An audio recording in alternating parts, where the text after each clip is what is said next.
మా అక్కగారైన sister Mary gold గారు దేవుని వాక్యం అందించబోతూ ఉన్నారు.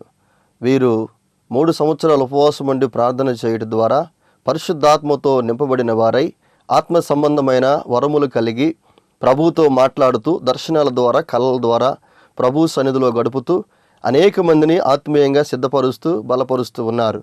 వీరు ప్రార్థన చేసి దర్శనాలను కలభావాలను తెలుసుకొని అనేక మందికి తెలియచెప్పి అనేక మంది పట్ల దేవుని యొక్క చిత్తం ఏ విధంగా ఉందో ప్రార్థన ద్వారా వారు తెలుసుకొని అనేక మందితో పంచుకుంటూ అనేక మందిని బలపరుస్తూ దేవుని సన్నిధిలో బహుబలంగా వాడబడుతున్న దైవజనులు. వీరి వాక్యాన్ని ఇప్పుడు విందాం. ప్రభు అంటూ ఉన్నాడు, నీవు బలిపీఠమున అర్పణమును అర్పించుచుండగా ఇశ్రాయేలీయులు ఎలాంటి అర్పణలు అర్పిస్తారు? ఇశ్రాయేలీయులు ఎలాంటి అర్పణలు అర్పిస్తూ ఉంటారు? సమాధాన బలి, అన్ని బలులు, దహన బలి, సమాధాన బలి, సర్వాంగ హోమములు, ఇవన్నీ కూడా దేవుని కొరకు అర్పిస్తూ ఉంటారు. అర్పించేటప్పుడు వాళ్ళకి దేవుడు చెప్పాడు, మీకెవరికన్నా ఒకవేళ కొరత ఉంటే, మనసు కష్టం ఉంటే పోయి వాళ్ళతో సమాధాన పడి రండి అని. ఇప్పుడు మనము ప్రార్థనలో ఉన్నప్పుడు, ఉపవాసం ఉన్నప్పుడు, బల్లాన్ని సమీపించబోతూ ఉన్నప్పుడు, ఆత్మ సంబంధులమై ఉన్నతమైన ఆత్మీయ అనుభవములు కొనసాగాలనుకున్నప్పుడు దిద్దుకోవాల్సిందే. ప్రతిదీ దిద్దుకోవాలి. చిన్నదా పెద్దదా అది వేరే విషయం. సమాధానము లేకపోతే సమాధానము తెచ్చుకోవాలి. దేవునితోనూ మనుషులతోనూ సమాధాన పడాలి. హృదయమే మనకు తెలియజేస్తుంది. ప్రార్థనలో ఉన్నప్పుడే మనకు అర్థమైపోతుంది ఎవరి మీద వ్యసనం ఉందో, ఏ విషయంలో ఆలోచనలు ఉన్నాయో, ఏ విషయంలో తలంపులు వచ్చి దేవునికి మనకి మధ్యలో దూరం అర్థమైపోతుంది. అందుకే కనిపెట్టండి అని చెప్పేది, కనిపెట్టండి అని చెప్పేది. అందుకే నా హృదయం నీ దగ్గర ఎలా ఉంది ప్రభువా అని అడిగి మౌనంగా ఉన్నారనుకోండి, మీకు ఏ ఆలోచనలు వస్తున్నాయో అవన్నిటికి సంబంధించిన బలహీనతలు, పాపాలు, చిన్న చిన్న వ్యర్థమైన వ్యసనాలు నీలో ఉన్నాయని అర్థము. అవన్నీ ఉన్నాయని అర్థం. ఒక సహోదరుడు చెప్తున్నాడు, నా హృదయంలో నీకు విరోధంగా ఏముంది ప్రభువా? ఏమైనా నీకుంటే, విరోధంగా కనబడుతూ ఉంటే దాన్ని క్షమించు, చూపించు, లేకపోతే నాతో మాట్లాడని అడిగాడంట. అడిగితే క్రికెట్ కనబడుతుందంట. ఎట్ట కొట్టాలా, 6 కొట్టాలా, అట్ట పోవాలా, ఎట్ట పోవాలా, అలా ఉండాలి, ఇలా ఉండాలి అని అంటే కళ్ళు తెరిచి నాకు చెప్పాడు, అక్క ఇలా వస్తాను. నేను ప్రభువుని అడిగా, ఏంటి ప్రభువా క్రికెట్ రావడం ఏంటి? నీకాడ క్రికెట్ లేదు కదా, క్రికెట్ ఆట నీ దగ్గర ఉందా? లేదు కదా, ఎందుకు వస్తుందయ్యా? ఆ అబ్బాయి హృదయం అంతా క్రికెట్తో నింపబడింది. ప్రార్థనలో నన్ను చూడాలని కూర్చున్నా క్రికెట్ వచ్చి నిలబడుతుంది అడ్డం. ఇంకెక్కడ నేను కనబడేది? అది పాపమా? నీ పిల్లల్ని ఎక్కువ ప్రేమిస్తున్న వాళ్ళు వచ్చి అడ్డం నిలబడుతున్నారు. ఇప్పుడు ప్రార్థనలో కూర్చున్నారు మీరు, మీకు అనిపించవచ్చు, నా కుమారుడు తిన్నడో లేదో, టిఫిన్ పెట్టి రాలేదే, వండి పెట్టి వచ్చానే, వాడు తినకుండా వండుకుంటాడేమో, అయ్యో ఆకలితో అల్లాడతాడు. ఏడ ఆలోచన కాదు, ఆకలితో వండుకొని ఉంటాడేమో, ప్రార్థనకి రాలేదే అనే ఆలోచన కంటే తిన్నాడో లేదో, ఇలాంటి ఆలోచనలు వచ్చినప్పుడు దేవుని కంటే వాళ్ళని ఎక్కువ ప్రేమించినట్టు కాదా? దేవుని కంటే వాళ్ళని ఎక్కువ ప్రేమించినట్టు కాదా? అది ఆ బలహీనత, అది నీ హృదయంలో ఉంది అనేది నువ్వు గ్రహించాలి కదా. ప్రభు అంటున్నాడు, నీ అర్పణం అర్పించేటప్పుడు అలా పరీక్షించుకుంటే ఏది నీలో ఉందని అర్థమవుతుందో దానిని ముందు దిద్దుకొని సమాధాన పరుచుకోవాలి. దాన్ని దిద్దుకొని సమాధాన పరుచుకోవాలి. సహోదరుని మీద ద్వేషం ఉంటే వాళ్ళ దగ్గరకు పోయి క్షమాపణ అడిగి రావాలి. ఇంకెవరి మీద నన్ను వ్యసనం ఉంటే చెప్పాలి, ఫలాని విషయంలో నేను ఇలా అనుకున్నాను, దయతో నన్ను క్షమించండి అని చెప్పాలి. సమాధాన పడాలి, వాడితో సమాధాన పడాలి. నాకు ఇదిగో ఇలాంటి ఆలోచన వచ్చింది, నన్ను క్షమించని అడగాల. అలా అడిగితే సమాధానం కలుగుతుంది. యేసయ్య నేర్పిస్తూ ఉన్నాడు, సమాధానము కలుగునట్లుగా మీరందరూ ప్రయత్నించండి. ప్రయత్నిస్తే ఏమవుతుంది? సమాధానం కలిగితే ఏమవుతుంది? సమాధానం కలిగితే దేవుని కుమారులమవుతాం. దేవుని కుమారులమవుతాం. సమాధానపరచువారు ధన్యులు, వారు దేవుని కుమారులు అనబడతారు. వాక్య భాగంలో సమూయేలు గ్రంథంలో రాయబడుతోంది. మొదటి సమూయేలు గ్రంథం 22వ అధ్యాయం 1వ వచనం. దావీదు అక్కడి నుండి బయలుదేరి అదుల్లాము గుహలోనికి తప్పించుకొని పోగా అతని సహోదరులను అతని తండ్రి ఇంటి వారందరూ ఆ సంగతి విని అతని యొద్దకు వచ్చిరి. మరియు ఇబ్బంది గల వారందరూ, అప్పులు చేసుకుని వారందరూ, అసమాధానంగా నుండి వారందరూ అతని యొద్దకు కూడుకొనగా అతడు వారికి అధిపతి ఆయను. అతడు వారికి అధిపతి ఆయను.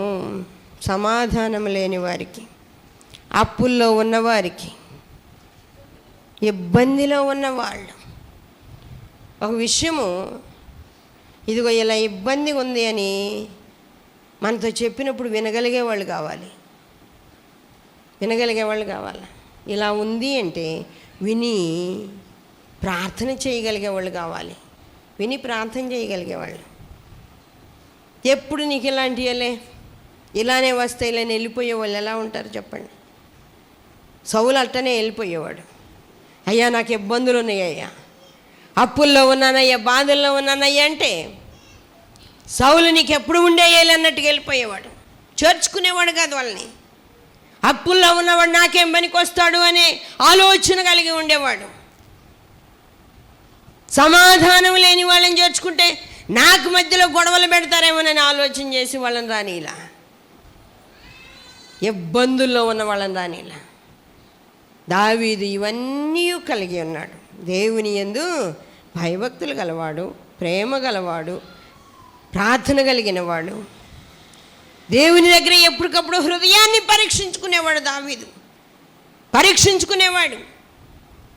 బత్షెబ విషయంలో పాపం చేసినప్పుడు జరిగినప్పుడు పాపం జరిగినంతసేపు అర్థం కాల. ఎందుకంటే ఆ విషయాలు ఆలోచించడానికి దావీదుకి అర్థం కాలేదు అవన్నీ కూడా. ఆ పాపము జరిగిపోయిన తర్వాత దావీదుకి అర్థమయ్యి వెంటనే ప్రవక్త ద్వారా హెచ్చరిక చేయబడిన వాడై దేవుని సన్నిధిలో ప్రార్థన చేస్తున్నాడు, ఒప్పుకుంటున్నాడు. నేను పాపములో పుట్టినవాడను, పాపములోనే నా తల్లి నన్ను గర్భం ధరించింది, నేను ఆత్మలో కృంగిపోతున్నా, ఆత్మీయంగా నాకు సంతోషం సమాధానం లేదు. ఒక తప్పు చేస్తే ధైర్యంగా పోయి దేవా నీ ముఖం చూడాలనిపిస్తుందని ఆయన ముఖ దర్శనం చేసుకోగలమా? చేయలేమమ్మో. ఆయన ఏమంటాడో, ఆయన ఎదురుకుపోతే ఆయన ఏమంటాడో, ఆయన ముఖం చూడాలంటే భయం వేస్తుంది. ఆయన ఏమంటాడో, ఏం మాట్లాడతాడో భయము. కానీ ఏ తప్పు లేనప్పుడు ధైర్యంగా దేవుని సన్నిధికి వెళ్ళగలం, ధైర్యంగా దేవుని ఎదురుకుపోయి నిలబడగలం. ఏంటి ప్రభు అని అడగగలం. అలాంటి ధైర్యం మనకు ఉంటుంది. దావీదు ఆ సమయంలో కృంగిపోయాడు, పరుపు తేలిపోయేటట్టు ఏడ్చాడు, భయంకరంగా అంగలార్చాడు. ఆ రోజు ప్రభువుతో చెప్పుకున్నాడు, నీ పరిశుద్ధాత్మను నా యొద్ద నుండి తీసివేయి. మాకు ఒకవేళ తీసేస్తే నేను అర్థం కాక పడిపోతా పాపంలో. నీ ఆత్మ నా యొద్ద నుండి తీసివేస్తే నేను పాపములో పడిపోతాను, శాపములో పడిపోతాను, సమాధానం లేని స్థితిలో పడిపోయి నీ ఎదురుగా నేను రాలేనయ్యా, నీ ముఖం చూడలేను. నీ ముఖ దర్శనంతో నా ఆశ తీర్చుకునేవాడిని అయితే నాకు ఇట్లాంటి భయంకర పరిస్థితి ఎదురైందేంటి? నీ ముఖాన్ని చూసి నేను తృప్తి పొందేవాడిని, నీ ముఖ దర్శనముతో నా ఆశ తీరుతుంది, కానీ ఇంకా మిగిలిన వాటితో తీరదయ్యా. కానీ ఇప్పుడు నాకు ధైర్యం లేదు. ఏంటి? మధ్యలో ఈ పాపం జరిగి నీకు నాకు సమాధానం లేకుండా పోయింది. పశ్చాత్తాపడ్డాడు. మళ్ళీ ప్రభు కనపడేదాకా, ఆయన ముఖ దర్శనం చేసుకునేదాకా, ఆయన ముఖాన్ని దగ్గరగా చూసేదాకా దావీదు ప్రార్థనలో దేవుని పాదాలు వదల్లా దేవుని పట్టుకొని ఉన్నాడు. ఆత్మ సంబంధమైన ఆలోచన కలిగిన వారమై గ్రహింపగలిగిన వారమై దేవుని చిత్తములో పరిపూర్ణులమై ఉండాలి. మనము దేవుని కుమారులమైతే వారసులం అవుతాం. ఎవరు పనిచేయాల్సిన అవసరం లేదు. ఆస్తిని తీసుకొని మనమే వెళ్ళి కూర్చోవచ్చు. ఒక తండ్రి పెద్ద ఆఫీసర్ అయ్యాడు అనుకోండి, పిల్లల్ని దూరంగా కూర్చోబెట్టగలమా? మీ నాన్న ఆఫీసులో ఉన్నాడు, దగ్గరకు రాకూడదు అని చెప్పడానికి కూడా వీల్లేదు. వాళ్ళు వచ్చేస్తారా? తెలియకుండానే వచ్చేస్తారు. ఆ తండ్రి దగ్గర కూర్చుంటారు. పరలోకపు దేవునితో కూడా అంతే.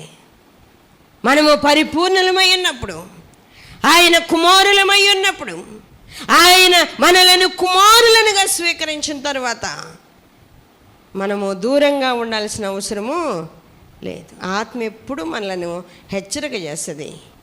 దిద్దుకొని, వ్యసనం లేకుండా చేసుకొని, ఆలోచన లేకుండా చేసుకొని, వ్యర్థమైన ఆలోచన లేకుండా చేయాలి. ఆ సహోదరుని క్రికెట్ అంటే ఇష్టం, అదొక వ్యసనంగా మారిపోయింది. ప్రభువుని చూడాలన్నా కానీ ఆ వ్యసనం అడ్డం వస్తుందట, అడ్డం వచ్చేస్తుంది. కొంతమందికి బట్టలంటే ఇష్టం, అది ఒక వ్యసనం అయిపోద్ది. తుదకు అది వ్యసనముగా మార్చబడను, వ్యసనమైపోతుంది. ఒకనికి సంతోషం ఉంటుంది, వాని హృదయంలో దుఃఖం ఉంటుంది, తుదకు అది వ్యసనంగా మార్చబడుతుంది. సామెతల్లో ఎన్నో వాక్యాలు ఉన్నాయి. సామెతలు కీర్తనలు చాలామంది అంటారు, ఏం చదువుతున్నాం అంటే కీర్తనలు సామెతలు. ఏం తెలుసుకున్నారు వాటిల్లో? ఏం తెలిసింది మీకు? ఏ తప్పు నుంచి బయటికి రావాలని తెలిసింది? బయటకు వచ్చారా? రారు. ఎందుకంటే అదేదో ఒక క్లాస్ బుక్ లాగా చదువుతారు కాబట్టి. చదవాలి, ఈరోజు వాక్యం చదువుకొని బయటికి పోవాలా. టకటక మనకు వచ్చిన చదువుని బట్టి టకటక చదువుకొని వెళ్ళిపోవడం. దానిలో ఉన్న అర్థం ఏమొస్తుంది మనకి? అవన్నీ రావడం లేదు. నీ పిల్లలే నీకు ఎక్కువగా నీ మనసంతా నిండి ఉంటే వాళ్ళు నీకు వ్యసనంగా మారిపోతున్నారు. ధనాన్ని ఎక్కువగా ప్రేమిస్తే అది నీకు వ్యసనం అయిపోతుంది. ప్రార్థన చేద్దామని మోకరించినది అడ్డం వస్తూనే ఉంది. దేవుని సన్నిధిలో ఇలాంటివి ఆత్మ ద్వారా పరీక్షించుకోవాలి, ఆత్మ ద్వారా గ్రహించుకోవాలి, ఆత్మానుసారంగా జీవించాలి. దేవునితో సమాధానం లేని స్థితి ఏదుందో దాన్ని దిద్దుకోవాలి. మనం దిద్దుకొని ఇంకొకళ్ళని దిద్దాలి, మనం ఇతరులను దిద్దాలి. యేసయ్య ఈ లోకములోనికి వచ్చి ఆయన సమాధానాన్ని కలుగజేశాడు. తండ్రితో మనల్ని ఐక్యపరిచాడు. మనలందరినీ సమకూర్చుకొని పోయి తండ్రితో కూర్చోబెట్టాలని అసలు ఆయన ప్రయాస అంతా అదే. అందుకే ఆయన అంటున్నాడు, నేనే మార్గమును సత్యమును జీవమును, నా ద్వారా. మీకు పక్క నుంచి పోతే యోహాను సువార్త 10వ అధ్యాయంలో ఏమని ఉంటుందంటే, వేరొక మార్గమున ఎక్కువవాడు దొంగయు దోచుకునేవాడు అంటాడు. వేరొక మార్గాన్ని ఎక్కాలని ప్రయత్నించే వాళ్ళు ఉన్నారు, వేరొక మార్గాన్ని కూడా రావాలని ప్రయత్నిస్తారు. కానీ ఆ ప్రక్కకి వెళ్ళిన తర్వాత దారి ఏదో కరెక్ట్గా తెలియదు. అప్పుడు ఏం చేయాలి? ఒకే రూటు ఆయన లోపల నుంచి పోవడమే. ఆయన లోపల నుంచి, ఆయన గాయాలలో నుంచి నడిచిపోవాలి. ఒక సొరంగములాగా కనబడుతూ ఉంటుంది.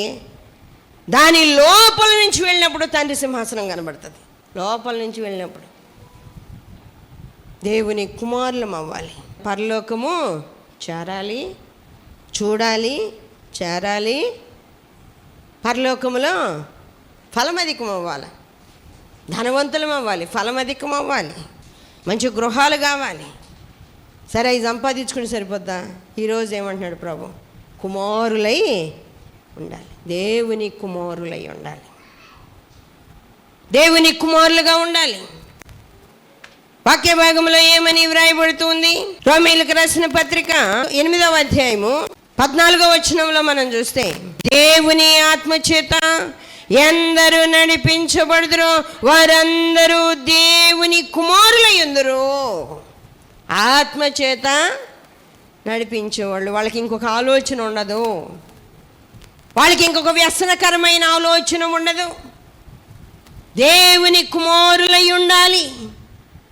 దేవుని ఆత్మచేత ఎందరూ నడిపించబడుదురో వారందరూ దేవుని కుమారులై ఉందురు. మనలో ఉంది దాస్యపు ఆత్మ కాదు, మరలా మరలా మరలా మరలా మరలా మరలా పడిపోవడానికి. ఒకసారి ప్రార్థన చేసి దాన్ని నిలుపుకోలేక మళ్ళా పోగొట్టుకొని మళ్ళా లేచి మళ్ళా ప్రార్థన చేసి మళ్ళా దిద్దుకొని మళ్ళా పడిపోయి ఇలా పడిపోవడానికి, దాస్యములోనికి పోవడానికి మనము దాస్యపు ఆత్మను పొందలేదు, దత్తపుత్రాత్మను పొందింది. దత్తపుత్రాత్మను పొందాం. ఆ ఆత్మ ద్వారా అబ్బా తండ్రి అని మొరపెట్టి ఆ శక్తి వచ్చింది. ఎవరి దగ్గరకన్నా పోయి అబ్బా అంటే, హీబ్రూలో అబ్బా అంటే నాన్న అని అర్థం. అబ్బా అన్నారనుకోండి ఎలా ఉంటుంది? సొంత నాన్నకాడికి పోయి అనాలి. సొంత నానంటే రక్తం ఇచ్చి ప్రాణం ఇచ్చి మనలను కని కొన్నాడు. ఆయన కొన్నాడు, కన్నాడు, కొని కన్నాడు. ఆయనను అబ్బా తండ్రి అని మొరపెట్టే ఆత్మ ద్వారా ఆయనకు దగ్గరగా వెళ్తున్నాం. అబ్బా తండ్రి అని మొరపెట్టే ఆత్మను కలిగిన వరమై, దేవుని సన్నిధిలో అట్టి ఆత్మను కలిగిన వారమై ఆయన సమీపానికి వెళ్తూ ఉన్నాం. ఆయన కుమారులుగా మనలను ఆయన చేసుకొని మనలను బలపరిచి మనలను పరిపూర్ణతలోనికి ఆయన తీసుకొని వస్తున్నాడు. వాక్య భాగంలో మనం చూస్తే గలతీయులకు రాసిన పత్రిక 23వ అధ్యాయము 24వ వచనం. కాబట్టి మనము విశ్వాసం మూలమునగా నీతిమంతులమని తీర్చబడినట్లు క్రీస్తునొద్దకు మనలను నడిపించుటకు ధర్మశాస్త్రము మనకు బాలశిక్షకుడు అయిన. అయితే విశ్వాసము వెల్లడి అయిన గనుక ఇక బాలశిక్షకుని కింద ఉండము. యేసు క్రీస్తునందు మీరందరూ విశ్వాసము వలన దేవుని కుమారులై ఉన్నారు. వాక్యము చదవడము, వాక్య ప్రకారంగా నడిస్తే, ఆత్మ లేని వారముగా ఉంటే గ్రహింపు ఉండదు. మనకి ఆత్మ కూడా కావాలి. ఆ వాక్యం అర్థం చేసుకోవడానికి వాక్యం కావాలి, ఆత్మ కావాలి. ఆ వాక్యం అర్థం అవడానికి ఆత్మ కావాలి. మనం చక్కగా నడవడానికి ఆత్మ నడిపింపు కావాలి. ఆయన ఆత్మ కలిగిన వారందరూ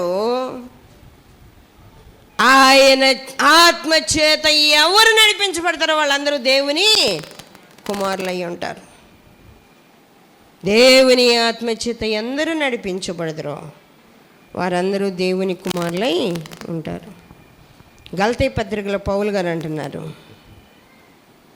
విశ్వాసము వలన క్రీస్తుకి మనము యేసు క్రీస్తునందు మీరందరూ విశ్వాసము వలన దేవుని కుమారులై ఉన్నారు. మనము వెళ్ళి నాయనా తండ్రి అని మొరపెట్టి ఆ అనుభవం, అబ్బా తండ్రి అని మొరపెట్టే ఆత్మ మనలోనికి రావాలి. అబ్బా తండ్రి అని మొరపెట్టే ఆత్మ రావాలి. ఆత్మానుసారంగా మనము నడవాలి. దేవుని చిత్తానుసారంగా మనము జీవించాలి. 1 యోహాను 3వ అధ్యాయము 1-2 వచనాలు చదివితే, మనము దేవుని పిల్లలమని పిలువబడినట్లు తండ్రి మనకెట్టి ప్రేమను అనుగ్రహించెను చూడుడి. మనము దేవుని పిల్లలమే. ఈ హేతువు చేత లోకము మనలను ఎరగదు, ఏలయనగా అది ఆయనను ఎరగలేదు. ప్రియులారా, ఇప్పుడు మనము దేవుని పిల్లలమై ఉన్నాము. మనం ఇక ఏమవుదుమో అది ఇంకా ప్రత్యక్షపరచబడలేదు, కానీ ఆయన ప్రత్యక్షమైనప్పుడు ఆయన ఉన్నట్టుగానే ఆయనను చూతుము గనక ఆయనను పోలి ఉందమని ఎరుగుదము. అసలు ఈ వాక్యము ఆత్మ బోధించకపోతే మనకు అస్సలు అర్థం కాదు. బుక్స్ ద్వారా మనకు అర్థం కాదు, బైబిల్ చదివినంత మాత్రం అర్థం కాదు. దేవుణ్ణి చూడడం, దేవుని ముఖాముఖిగా చూడడం, ఆయన ఎదురుగా నిలబడి ఆయనను చూడడం. ప్రియులారా, ఇప్పుడు మనము దేవుని పిల్లలమై ఉన్నాము. మనం ఇక ఏమవుదుమో అది ఇంకా ప్రత్యక్షపరచబడలా. ఏమవుతాము, దేవుని కాడ ఎలా ఉంటామో అది ఇంకా ప్రత్యక్షపరచబడలా. కానీ ఒకటి మాత్రం జరుగుద్ది. ఏంటది? ఆయన ప్రత్యక్షమైనప్పుడు ఆయన ఉన్నట్టుగానే ఆయనను చూతుము. ఇప్పుడు ప్రభు ఎలా కనబడుతున్నాడు? నీ ఆత్మీయ స్థాయిని బట్టి, నీ ఆత్మీయ స్థితిని బట్టి ఒక దైవజన్ని బాగా ఇష్టపడ్డామనుకో ఆయనలాగా కనబడతాడు. ఒక దైవజనరాలను ఇష్టపడుతున్నామంటే ఆమెలాగా కనబడతాడు. ఆయనను ఆయనలాగా నువ్వు ఎప్పుడైనా చూడగలవా? చూడగలగాలి. ఆయనను ఆయనలాగే చూడగలగాలి. ఇప్పుడు చూడగలిగితే పరలోకంలో కూడా ఇలా ఆయనగా చూడగలుగుతాం. ఆయన పిల్లలు ఇంట్లో ఉంటారు కాబట్టి ఆయన ముఖాన్ని బాగా చూడగలరు. ఆయన పిల్లలు ఆయన ముఖ దర్శనం చేసుకుంటారు, ఎప్పుడు దగ్గరగా చూడగలుగుతారు. ఒక పెద్ద ఆఫీసర్ పిల్లలు ఇంట్లోనే ఉంటారు కాబట్టి వాళ్ళని ఎప్పుడు దగ్గరగా కూర్చొని ముచ్చట్లాడుకుంటూ పనులన్నీ జయించుకుంటూ దగ్గరగా చూసుకుంటూ ఉంటారు. బయట వాళ్ళు వెళ్ళి చూడడానికి వీలవుతుంది అట్లా? బయట వాళ్ళు వెళ్ళి ఆయన ఒళ్ళో కూర్చోడానికి వీలవుతుందా ఆ ఆఫీసర్ దగ్గర? వీలు కాదు. పౌలు గారు యేసయ్య ఏం చెప్పాడో ఆయన చెప్తాడు. ఏమని చెప్తాడు అంటే, వీళ్ళందరూ విశ్వాసము వలన బలవంతులైనప్పటికీ మనము లేకుండా వాళ్ళు సంపూర్ణులు కారు. మనము లేకుండా అంటే మనం ఏదో గొప్పగా గర్వంగా ఫీల్ అవ్వాల్సిన అవసరంలా, మనము పరిపూర్ణ స్థితికి వచ్చి అబ్రహాముతో కూడాను, ఇస్సాకుతో కూడాను, యాకోబుతో కూడాను కలిసి దేవుని ముఖదర్శనం చేసి ఆయనలాగా మారిపోతాం. ఆయన ముఖదర్శనం చేసి ఆయనలాగా మారిపోతాం. ప్రభు అంటున్నాడు, ఆయన ఆత్మతో నింపబడిన మీరందరూ దేవుని ద్వారా వారసులై ఉన్నారు. ఆయన ద్వారా వారసులై ఉన్నారు. కుమారుడవైతే దేవుని ద్వారా వారసుడవు అని ఉంటుంది వాక్యంలో. కుమారుడవైతే దేవుని ద్వారా వారసుడవు. ఆలోచించాలి. పరలోకం చూడగానే, దేవుణ్ణి చూడగానే ఆ భక్తి నేర్చుకొని పరలోకం చేరాలి. పరలోకము చేరిన తరువాత ఆయన దగ్గరికి వెళ్ళి ఆయనతో కూర్చోగలిగే సామర్థ్యం, వారసత్వం. నువ్వు రాబాకరా అని అన్నాడు ఆయన. ఎందుకంటే అనలేడు, కొడుకు కదా, కుమార్తె కదా. నేను కూర్చునే కుర్చీలో కూర్చోబాకు, నేను పడుకునే మంచంతో నీకేం పని, నువ్వు రాబాక అనలేడు. వెళ్ళిపోయి ఎక్కి పండుకోవడమే, వెళ్ళిపోయి ఎక్కి కూర్చోవడం. ఎందుకు ఆయన అంటున్నాడు, జయించు అని నేనేం అడ్డం చెప్పలేను. ఎందుకంటే నాలాగా జయించుకుంటూ వచ్చాడు కాబట్టి, నా బిడ్డ కాబట్టి నువ్వు పక్కకు పోరాని నేను తిట్టలేను. జయించు అని నా తండ్రి ఒడిలో నేను కూర్చున్నట్టుగా నేను కూర్చోబెట్టుకుంటా. అతడును నేను కలిసి భోజనం చేస్తాం, కలిసి భోజనం చేస్తాం. దేవుని సన్నిధిలో వాక్యం వింటున్న నువ్వు ఆలోచించి, దేవుని కుమారుడుగా ఉన్నావా? దేవుని కుమార్తెగా ఉన్నావా? యేసయ్యని పోలిన నడవడి నీలో ఉందా? పరిశుద్ధాత్మ నడిపింపులో నువ్వు ఉన్నావా? ప్రార్థనకి మోకరించినప్పుడు నువ్వు ఎలాంటి ఆలోచనలు కలిగి ఉన్నావు? ఇది పరీక్షించుకోకపోతే మన భక్తి జీవితంలో గుడ్డితనం కలిగి ఉన్నట్టే. గుడ్డితనం, కళ్ళు తెరవని స్థితిలో మనం ఉంటే ఒక దినాన కళ్ళు తెరుచుకునేసరికి మొత్తం అయిపోద్ది. అప్పుడు ఏం చేయలేం మనం. కాబట్టి ఆత్మ సంబంధులమై వాక్యం వింటూ ఉన్నప్పుడే పరిపూర్ణ స్థితికి వచ్చేటట్లుగా వారసులముగా ఆయనను మొత్తాన్ని మనం స్వతంత్రించుకునేటట్లుగా, ఆయన మొత్తాన్ని, ఆయన కాళ్ళనే కాదు, ఆయన మొత్తాన్ని, ఆయన భోజనాన్ని, ఆయన ఒళ్ళో కూర్చునే ఆ సింహాసనాన్ని, ఆ స్థితిని, ఆ ముఖ దర్శనాన్ని దగ్గరగా చేసుకునే కృపనన్నిటినీ స్వతంత్రించుకొని వారసులం అయిపోతే ఇక అసలు ఈ లోకంలో ఉంటే ఏమి, ఉండకపోతేనేమి, జబ్బులు వస్తేనేమి, బాధలు వస్తేనేమి, ఆర్థిక ఇబ్బందులు వస్తేనేమి, శోధనలు వస్తేనేమి, అసలు ఎన్ని లెక్కలోకి రావు. దేవునితో ఉండబోయే ఆ ఒక్క ఆలోచన, ఆయనతో నివసించబోయే ఆలోచన మనల్ని బలపరిచి వారసులుగా చేసి ఆయన ప్రక్కలో కూర్చోబెడుతుంది. ముగిస్తున్నాను. దేవుడి మాటలు దీవించునుగాక. ప్రార్థన చేసుకున్నాను. చేయండి, ప్రార్థన చేయండి.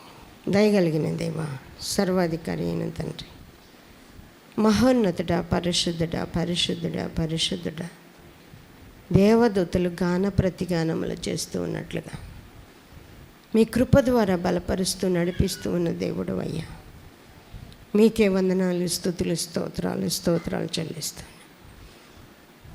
సర్వశక్తి కలిగిన దేవుడవు, మహోన్నతుడవు, ఉన్నత పరిశుద్ధ స్థలములో నివసించే దేవుడు, అలాంటి తండ్రి అయిన మీరు మాకు ఇట్టి కృపనిచ్చారు ప్రభా. మీకు స్తోత్రాలైనా.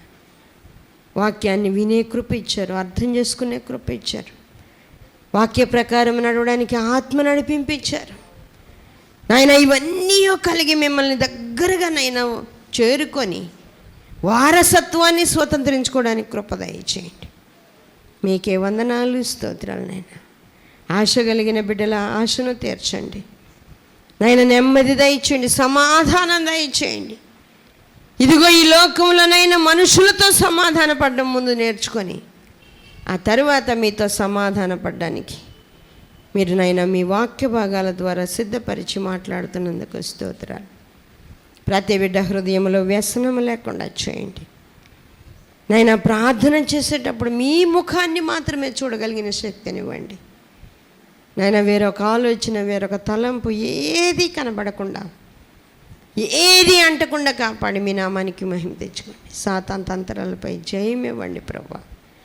ఇదిగో నైనా, అనారోగ్యంతో ఉన్న బిడ్డలను ముట్టండి. నెమ్మది లేని వారికి నెమ్మది దయచేయండి. సమాధానము లేని వారికి సమాధానం దయచేయండి. ఇబ్బందుల్లో ఉన్న వారిని విడిపించండి. వివాహముగాక బాధపడే వాళ్ళకి వివాహం జరిగించండి. ఉద్యోగం లేని వారికి ఉద్యోగాలు ఇవ్వండి.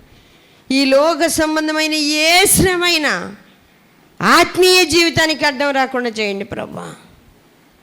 మీకు వందనాలు, స్తోత్రాలు తండ్రి. బిడ్డల్ని బలపరచండి. మీ చేతులకు అప్పగించుకుంటూ ఉండగా మీరే నడిపించమని, బలపరచమని, మీ హస్తాల్లో దాచుకోమని, ప్రతి బిడ్డ మిమ్మల్ని అడగడానికి ఎట్టి మనసు దయచి ప్రభా.